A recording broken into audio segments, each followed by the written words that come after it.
Today's episode of Running It Back is up and ready, and it's a special edition of Running It Back. Why is that? Well, number one reason, Andrew Ramirez, my brother, is back on the show. He's here first to give us an update on his true crime Instagram site, give us some inside knowledge, some details, some behind the scenes on a couple of cases that are up there. Explain to us what's going on. Also, this kicks off a 3-part series, a Halloween special, where we're going to run it back on scary movies. This is going to be called The Good, The Bad, and the 80s. 3 movies, 1 good, 1 bad, 1 from the 80s. We're going to review each one with scores, behind the scenes, reviews, deep knowledge on the movies, and our own personal reactions to it. Episode 1 of that is coming up now with The Good, The Blair Witch Project. That's right. We all saw this movie. We do a deep dive on it. We review the hell out of it pretty much. A couple of interesting facts there that you may not know from our deep research. Hey, if you're new to the channel, check out the Sunday Night Talk with me, Patrick Ramirez, and Omar Carmona. Every Sunday night, we do a full review of all the happenings in the NFL. We give awards. We give questions to each other. We figure some stuff out. Get yourself ready for the upcoming week with the Sunday Night Talk. That comes out every Sunday night. You'll love it. How can you go wrong? But right now, The Blair Witch Project with me and Andrew Ramirez running it back. Hey, Andrew, did you take my map? Blair Witch, right now.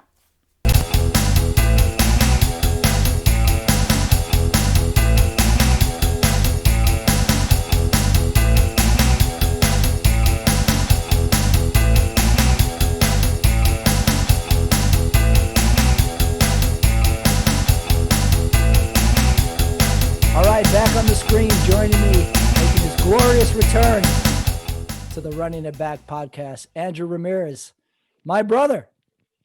How are you, man? Doing good. Everything's getting pretty spooky over here in Chicago. Got all ramped up for Halloween. Everyone's got their decorations out. All of the pop-up stores are up and everything. So it's going down. Snowing today. We're It's all dark. We're on 2 opposite sides of the country close to it. I'm West Coast where it's still 80 degrees. Hot shorts. You're on the other side where sweatshirt weather and Halloween stores. Although I got to say, up there with some of the saddest businesses is got to be the Halloween store. It's closed 11 months out of the year. They open it. It obviously was something else at some point. Mm-hmm. Those stores just pop up like weeds, man. They just come out of nowhere and they're just in warehouses. Like all it is a warehouse show. So they'll just roll in those portable aisles and stuff, and then just shove in merchandise, man. I've been because I got my Halloween costume. I haven't got it yet, but I have a really good idea what I'm gonna be. And I went to 2 of those warehouse style Halloween stores, man. And they can be a little brutal, no doubt about it. There are no frills. It's just aisles of just Halloween shit. Real basic. You can buy some basic and then Maz. It's basic and it's overpriced because they know they got you by the balls once you walk in. You're gonna buy something Halloween, So they it sucks from an experience standpoint, and it's overpriced too. So they're hilarious, man. But it's a total I'm gonna get my costume soon, and I'm gonna get it from that store. Basically, I gotta do it. It's gonna be $50. Yeah, it's a total I need a costume tonight. I'm gonna go to this store because they've got a pre-packaged costume, shirt, pants, hat, and I can get into one stop, and I'm going. It'll be generic. I bought the astronaut costume from one of those places a couple years back, and it's just a jumpsuit with a patch on it that says USA. Some of them are dope. They have the orange jumpsuit that Luke wears in A New Hope when he flies the TIE fighter, and it has the little white vest and everything like that. So hey, sometimes they're pretty sick. You just need it for a night. It'll do the job. And just spend $150 on it, but it'll look all right. You know what The you're going to be for Halloween Halloween? store. Do you have your Halloween costume yet? No, I haven't chosen anything, or I'm not going to anything, so I don't need one. So Uh-huh. I still have my astronaut one from a couple years ago that Oh, nice. I can refurbish. Cool. Cool. Yeah. Talking Halloween, your true crime Instagram page. This has got to be Oh, the no. season for it. This is definitely the hot season for it. All of like the Mike Myers fan accounts come out, you know? Mm, So this is like when everyone like ramps up on that murder stuff. yeah. You Yours see like is all like true. Yours is all real cases though, right? it's like Yours is all it's stuff that's totally happening real. real cases, but there's like some good crossover with like horror fan like mania slash like antiques and stuff like that. So this is like a good time for it. And in particular, I've noticed that like more and more people have like started like tagging Murder Mecca like in their like creepy Halloween art and stuff like that. So like it's been getting like a nice boost from that too. Man, it's amazing, dude. People like will just like paint like a full canvas of Michael Myers and then just like Mm. post it on their page or whatever. And then they'll like tag like a few of their favorite Instagram accounts in that picture. So all like they'll tag like Murder Mecca like in a painting of Jeffrey Dahmer or something like that. Oh, I see. And then That's weird. that's how you'll find out about that stuff, you know? So it's getting extra like creepy, like especially during this time of year, man. Um I Oh, mean that the is weather, weird. it's so weird, man. Like the weather definitely has something to do with it.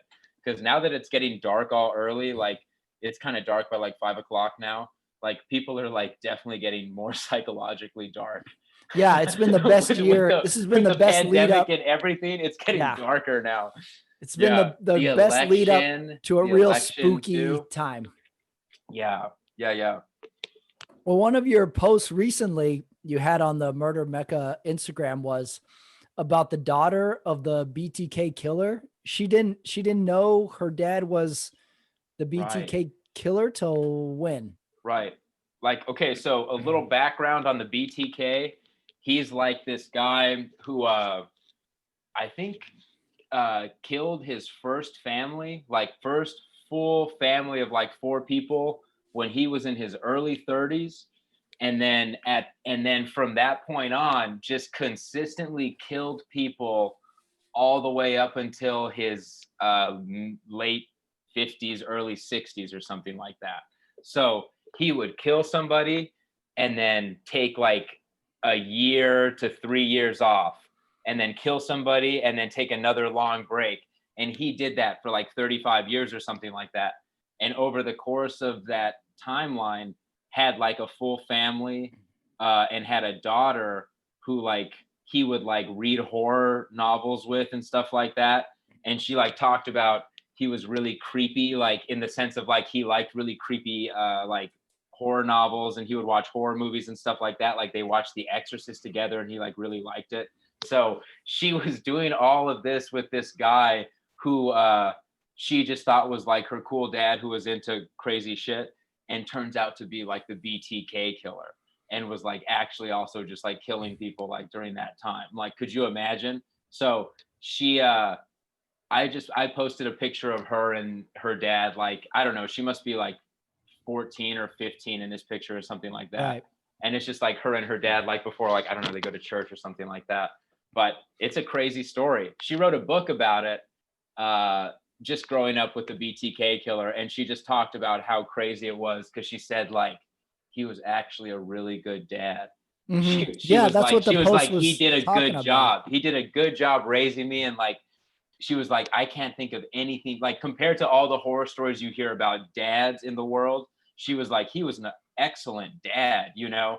It's crazy that he was also a serial killer. Like he balanced both of them, I guess. So What was the BTK killer's everyday job? he was what they called a compliance officer.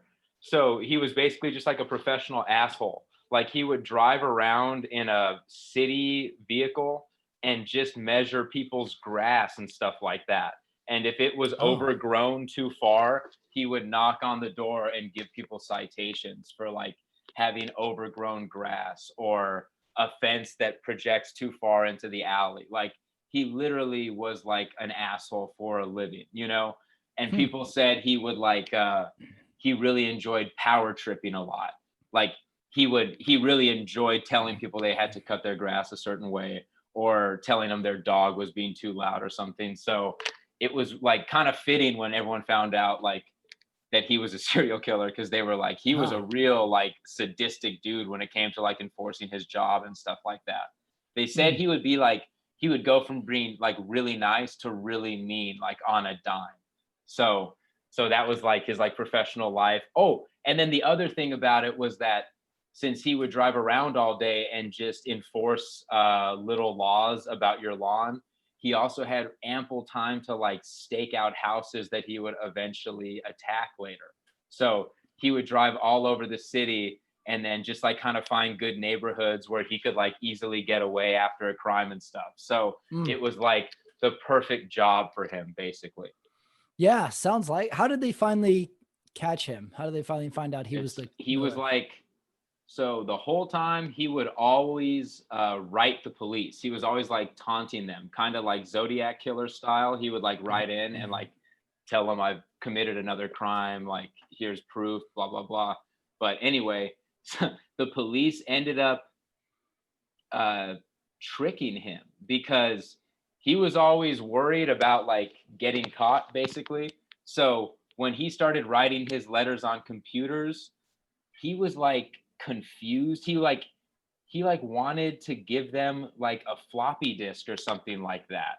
And he had no idea that if you make a floppy disk, that information that's embedded on the floppy disk can like pinpoint the computer it comes from. So the police Oh. basically got him to make a floppy, and he sent it to him not really knowing what was gonna happen.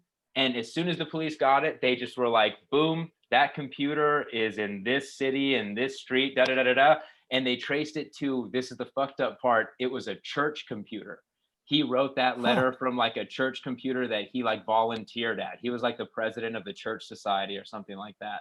So as soon as they got that information, they just called the church and they were like, who has access to your computer here? And they got like the list of names and they just looked into all of them.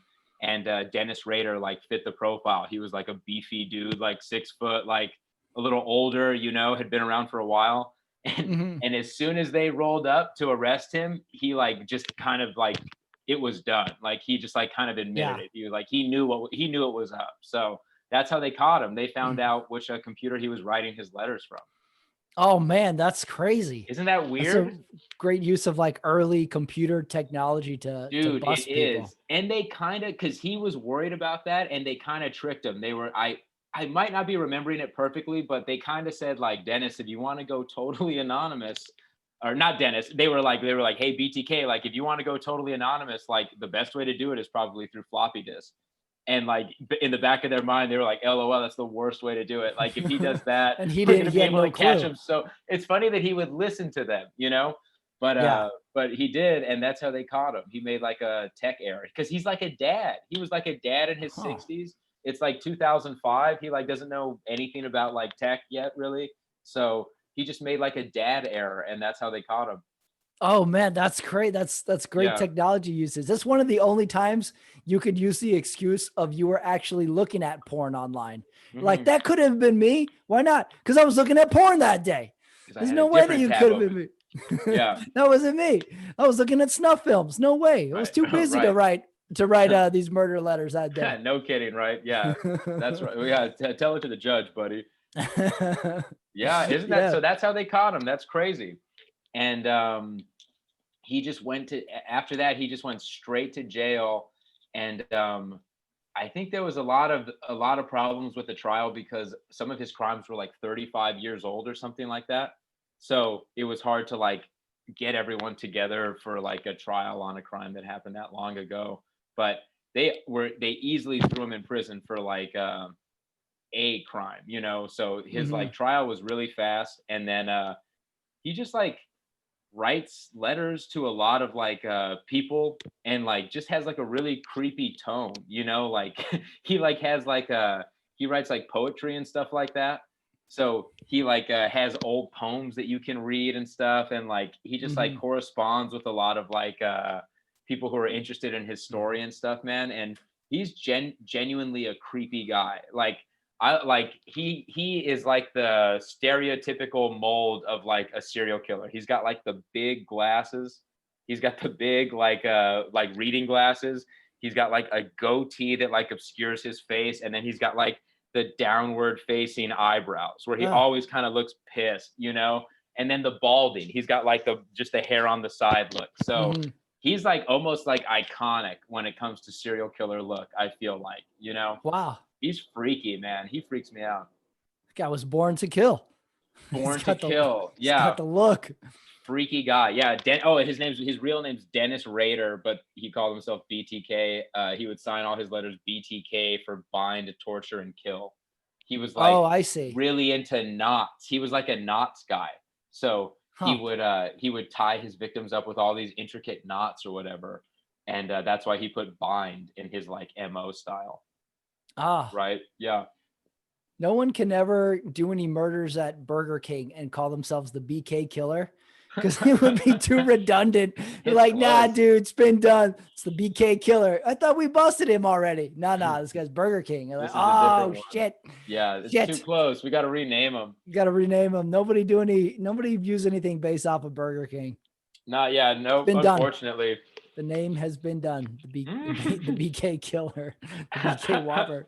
Yeah, Well, it's I good. know, We're man. on the scary trip because we got Halloween season, and we are going to review today 3 movies for the Halloween season. Oh We're yeah. gonna we're gonna call this theme the good, the bad, and the 80s. 3 movies, one good, one bad, one 80s. I got some details on it. We got some good reviews. Let's start with the good. The good movie, horror movie, Halloween movie, whatever you want to call it. First one from 1999, The Blair Witch Project. First topic, the premise in my own words. All right, here we go. Blair Witch Projects. 3 teens get lost in the woods and get tortured by a witch you never see. That's the premise in my own words. How would you describe I it? You think go with that? I'll go with that. No doubt about it. When you watch that movie, that's exactly what you get. There's no way you can disagree with that. It boils down to that. It's a lot of screaming. It's a lot of shaky camera running Mm-hmm. through the forest. You know, it's got it hits the old like start a fight within the group angle too, where they start infighting. You know, and they're like, no, you stole the map. No, you stole the Mm-hmm. map. You know, like it's got that Yeah, you feel angle, very uncomfortable with the dude. group Yeah. fighting with each other. Mhm. You get uneasy. You I feel, dude, you get that constricted feeling of like wanting to get out of the woods too. Like when you're mhm. watching that movie and they really start getting stuck and they can't find their way back to the car, you really like can feel their like annoyance with the whole situation. Like when the guy's bitching about having to put the tent up again for another night, like it all sets in a pretty good way, I think. So I'm down. That's a good movie. I'll go with Yeah. that premise. That's a good premise.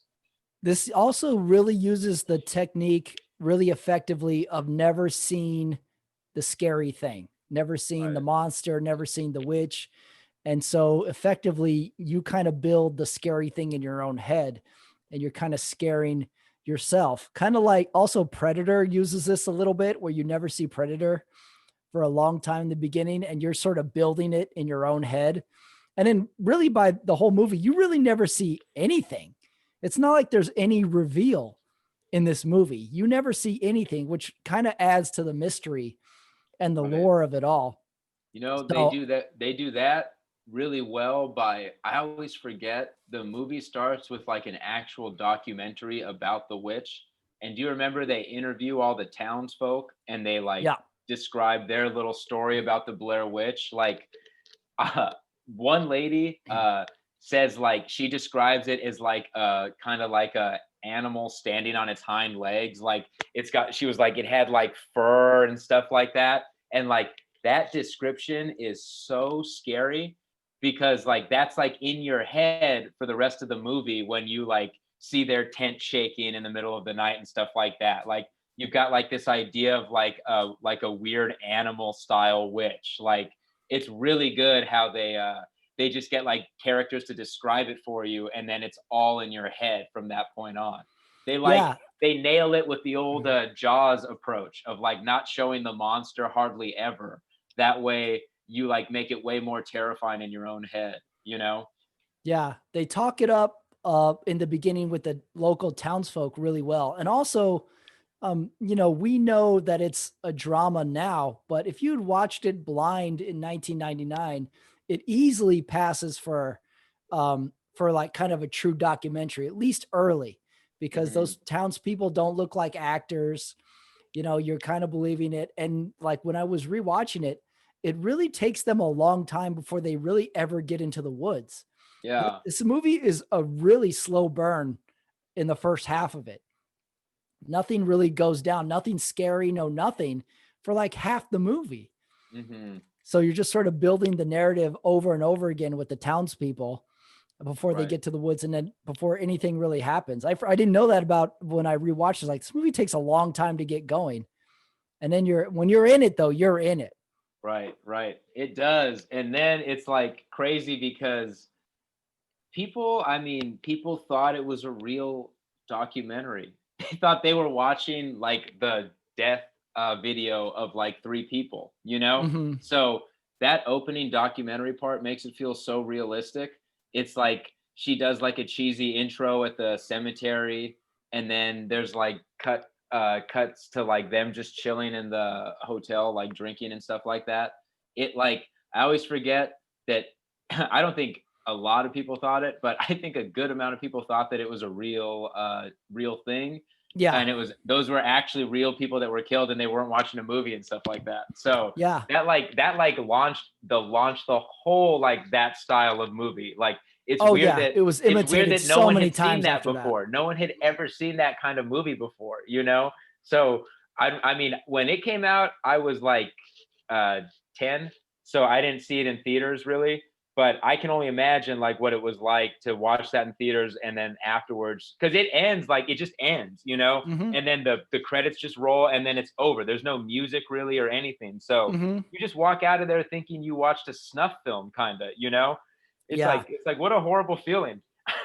And it was also, I read in the research, they showed it at Sundance and it got bought at Sundance. And then they launched a huge advertising campaign as if it was real. So there was previews and flyers with the three actors in like a missing poster.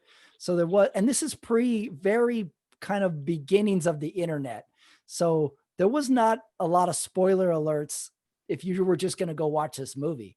You could go Mhm. into this movie pretty blind and just be on it for the ride with it. So Yeah, yeah, a dude, really didn't they have effective like wasn't one of their movie posters just a wanted or like a or missing missing. poster? Yeah, it was They a just had missing like they poster of the would just three post teens. missing posters of those three kids, and it just like Yes. told you where they like that's so crazy.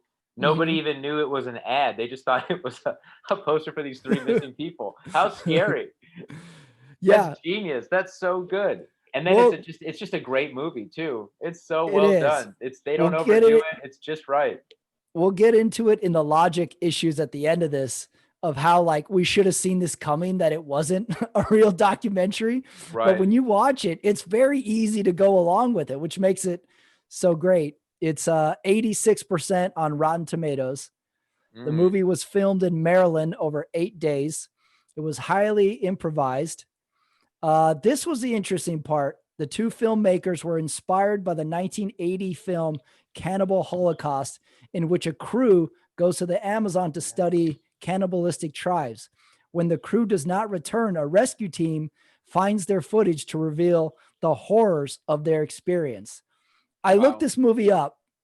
Um, it's pretty graphic, but essentially it's a found footage movie of a team that goes to research this cannibalistic tribe. And this movie Dude. was so realistic that they arrested the director and he had to go to the court with the actors to prove that they were not killed in the movie, that they're actually alive. It's a really brutal movie. There's lots of death. I think from what I read in the research, it's unclear if the animal cruelty in the movie is real or not too. There's a couple of brutal death scenes in it, but that was their inspiration for it. Okay, what do you give or scariest scene of the movie? Well, hold on, wait 1 sec. Go ahead. So on that movie, Cannibal Holocaust, the trial or the scene in particular that you're talking about is there's an impalement scene where Yes. there's a girl that has a huge stake going through her mouth, Mhm. down her throat, all the way through her body and coming out her anus. And Right. she's impaled on a stick, just overlooking like a lake or a river or something. And that like image prop looked so realistic that they thought it was an actual person, you know? So Mhm. they made the director, I think he's an Italian guy, they made him come to court and show how he did that scene basically. And like he like had to break out a bicycle seat and show how she was kind of leaning on a bicycle seat. But like when you watch that, it looks so real and it's so disturbing the way her throat is kind of projecting out a little bit to account for the Yeah. stake. It's really disturbing. It is. It Okay, really so is. and there is, to answer your question, there is real animal murder in that I found movie. yeah, I found that more so than not it Yeah, was animal cruelty. I think there's one scene in particular where they kill a turtle or something Yep, like that, and it's that one's like pretty brutal. that is real. That's a real, yeah. Unfortunately, I think the animal kills are real, but there was obviously no people were killed in it, but it was so disturbing that they did think it was real. That's a crazy movie. Yeah, I looked it up and you can't watch anything on YouTube with it without a million disclaimers. Yeah, Everything is on there that says like I was for gonna say like I a watched it minute. on YouTube. Yeah, Yeah, and there's a disclaimer saying this is brutal, viewer discretion advised. This is what happens. yeah, It's pretty disturbing that whole movie, and it's really weird. At some point, some of the violence in that movie is a little over the top, so you almost sort of say, oh, "Okay, yeah, this is fake," but not by a lot, not by a lot. It's pretty right. freaky, that movie. It's interesting they took inspiration from that movie to make this movie, so in that same Yes. sort of vein. Yeah, I didn't know that Cannibal Holocaust inspired the Blair Witch Project. They're so Yeah, that's what different. the two When it comes to directors like the said. violence aspect, like the Blair Witch is hardly even a violent movie, you know?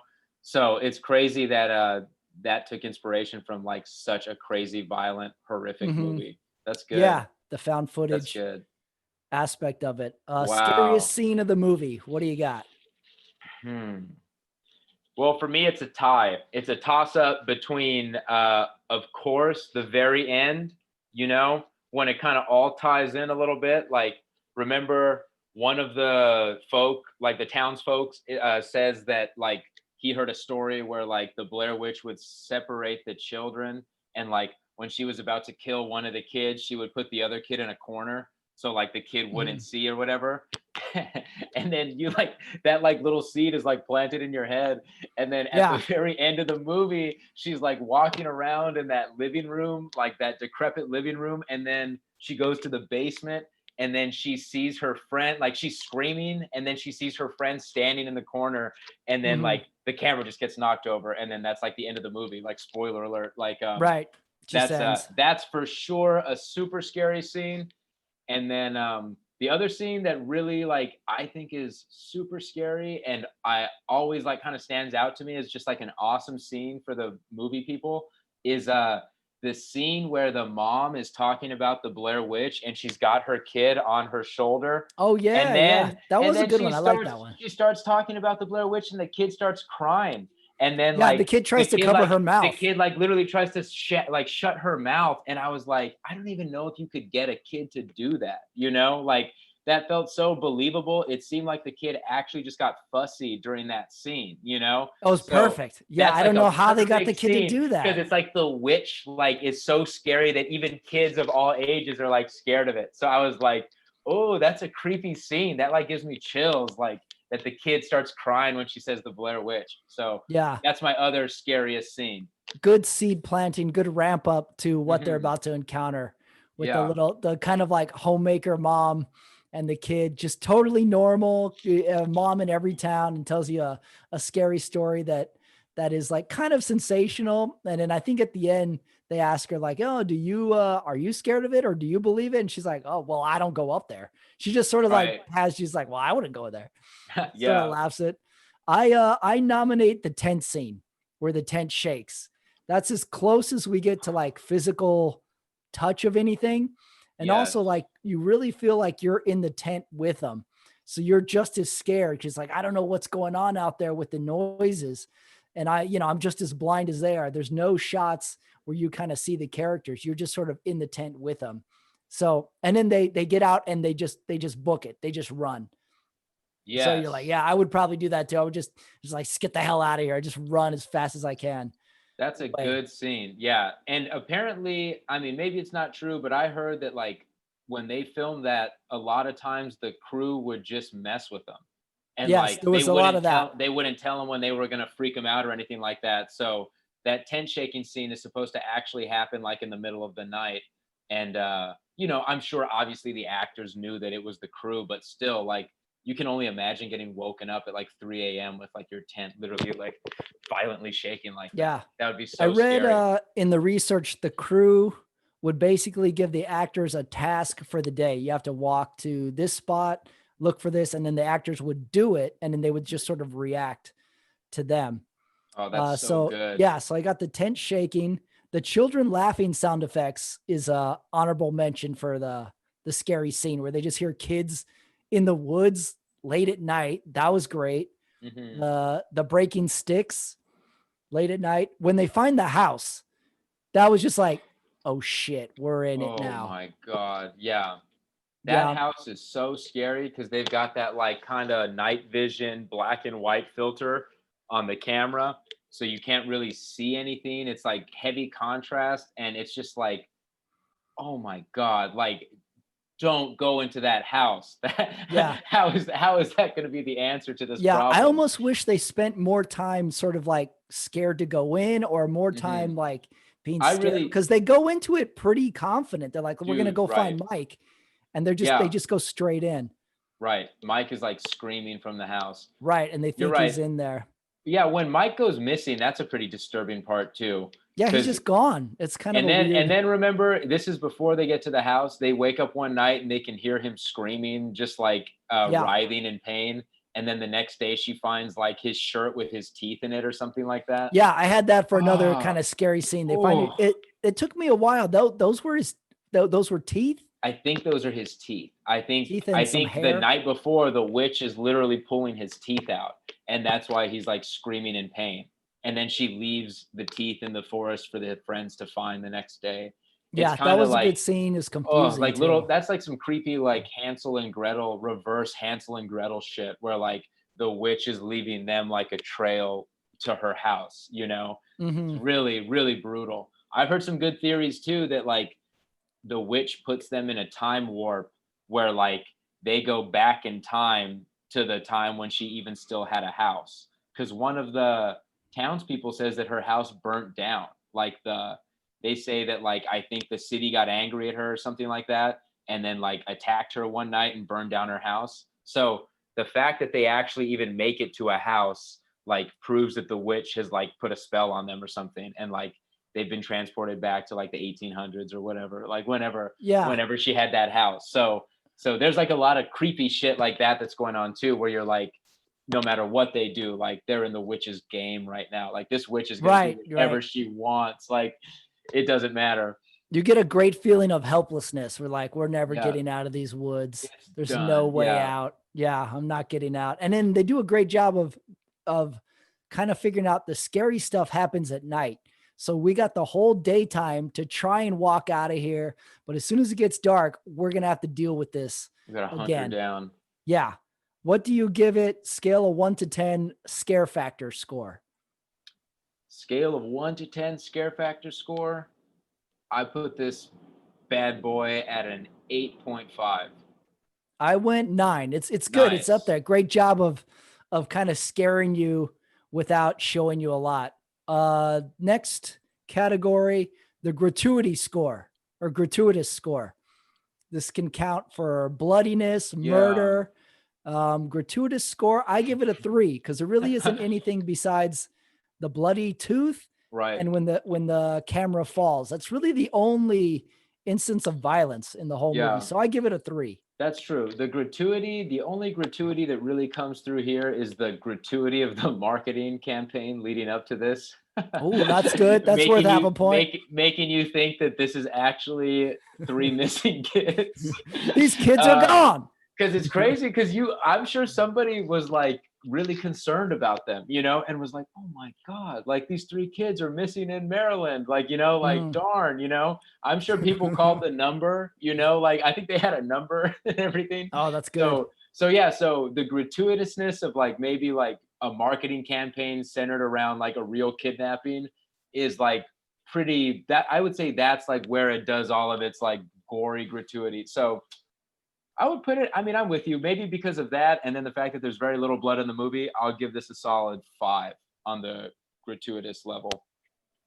Next category, logic issues.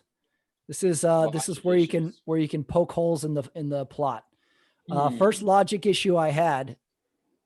Well, who found the footage?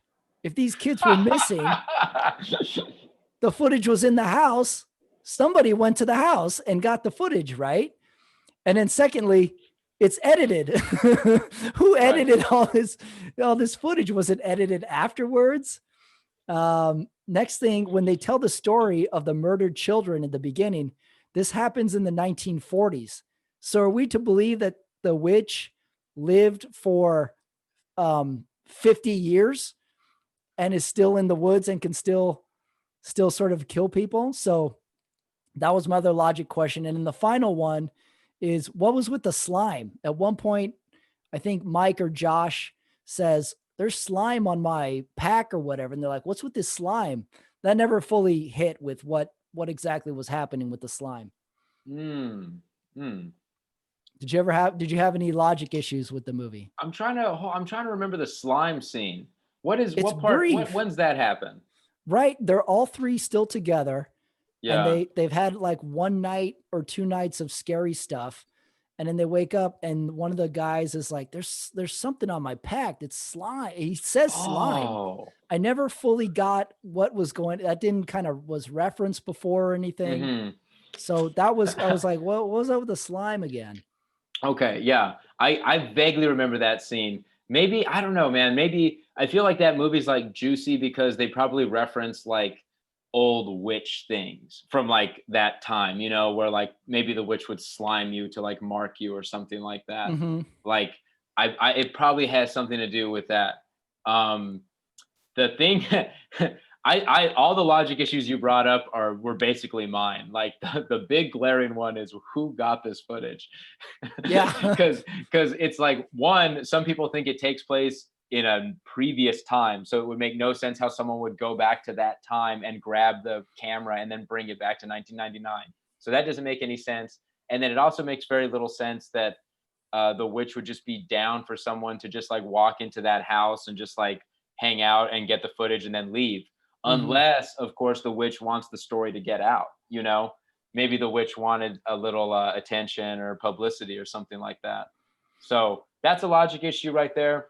My favorite logic issue that takes place like within the movie that always makes me laugh is there's a scene where this is just when things are starting to ramp up a little bit and they're like, something's off here. And then one morning they wake up after a night of tent shaking and remember there's like 3 little rock pyramids around the right. tent. Yeah. And then like the girl starts freaking out and she's like, oh my God, like look at all these rock formations. And then one of her guy friends is like, well, maybe we just put the tent in between these by accident. And then she's like, yeah, really? We put the tent between 3 rock formations? She's all pissed off at him. I was like, yeah, like, come on, dude, don't give me that answer right now. Like, maybe we just accidentally put our tent right here. It was already like this. There's like literally 3 little like rock triangles right next to their tent. It's so funny. That part always makes me laugh. I'm like, don't even tell me that these were already here. You know that these weren't here already. Jesus Christ. That part's so funny. The other logic thing, as far as it goes, like thinking this is real, we should have all picked up on it pretty quick, where we watched the movie and then at the end, the credits say starring, and they say the 3 actors' names, which it's all they use their real first names. Yes. We should have put it together like, oh, they're actors. Yes. We should have put it together pretty quick, but somehow we didn't. And then it's like, it says cast and crew. There's credits like it's a movie. Dude, there so we are should have credits figured it at out. the end. Yeah. That Yeah, just we goes should to have figured show that no matter what you do, there's always going to be a certain percentage of people that just like misses it, you know? Just like, Yeah. like, you know, people who leave the theater too soon or whatever. I don't know. Cause yeah, it is so obvious. Like it even says like the company that like makes it too. It says like Fox or something like that. So It does. Yeah. We should yeah. have picked up on that. Yeah, I know. There's ample evidence, but hey, it was a different time, you know, because at that time you couldn't just go home and Google the Blair Witch Project and then see like all of the information, you know, like you kind of just had that one moment to see the credits, and if you missed them, like you just thought that was a real movie, you know? Yeah. I got a final review from from a movie reviewer. They reviewed it, a well-executed, unorthodox horror movie. Though it has potential to bore viewers due to its slow burn treatment, even so, all that melts away when the film when the film raises its wings and soars to an eerily unsettling harmonious of events in which will the dreadfully ill-fated characters face. So overall consensus, people seem to like this movie. Wow. Yeah, it's a great movie. It's a totally good movie. Didn't it make like quadruple billion times its budget or something like that? I didn't see the numbers, but yeah, it made a ton of dough. It's like, and yeah, inspired like a couple of sequels. Yeah, yes. Yeah, they got the Book of Shadows. Blair Witch from Okay, that is it for the Blair Witch Project. The good. And how could you argue? Classic Halloween Scarefest Lost in the Woods movie. I want to thank Andrew Ramirez for joining me. Thank you, loyal listeners, for tuning in. And don't go too far, because the next segment is coming up tomorrow. Oh yeah, we're on to the bad. What's it going to be? Ooh, stick around. Gonna find out. Thank you, everybody, for listening. Stay safe out there.